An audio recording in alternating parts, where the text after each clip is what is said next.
While Namibia is a peaceful and stable nation, crime remains a matter of concern. Crime and its related court cases are regularly reported by the media, and authorities often emphasize the importance of public order and security in ensuring the country's development. Gun violence is a particular area that Nampol and the government have voiced concerns over, and has argued that a high level of legal firearm ownership is linked to an increase in firearm-related crimes. A recent study conducted by the Institute for Public Policy Research indicates that 60% of people who applied for handguns had done so for self-defense. Nampol has also seen there's a high demand for handguns. Internationally, this is also a trend that we see, especially in urban areas. People often citing self-defense. This is a huge concern internationally. It's a weapon that is easier to hide. It's a weapon that is preferred by criminals, criminal elements. So it's fully understandable that there is a concern of that.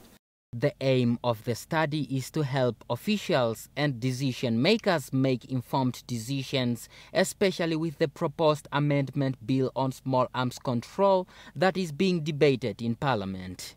The researchers suggest that the new law has mandatory procedures such as checking the history of mental illness, history of violence, and any prior convictions relating to drugs and alcohol abuse, and it's also suggested that these checks should be explicit in the law rather than being left to administrative procedures. The question that remains to be answered is whether the law enforcement can guarantee total public safety in the event the country put control measures to restrict and minimize civilian firearm ownership. Nampol's Public Relations Deputy Commissioner Edwin Kangwachivi has this to say. And basically, that's where the amendment came in now, that to regulate some of those industries, that are carrying or are licensed to carry firearms. So that is covered in the amendment bill, which I believe, if passed, will be implemented.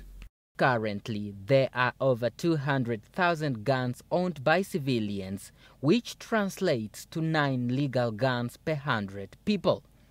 Almost 60,000 gun licenses were issued in the last 9 years. 14% of murder cases are committed with guns, while 24% of armed robberies involve guns. Daniel Nadunya, NBC News, Windhoek.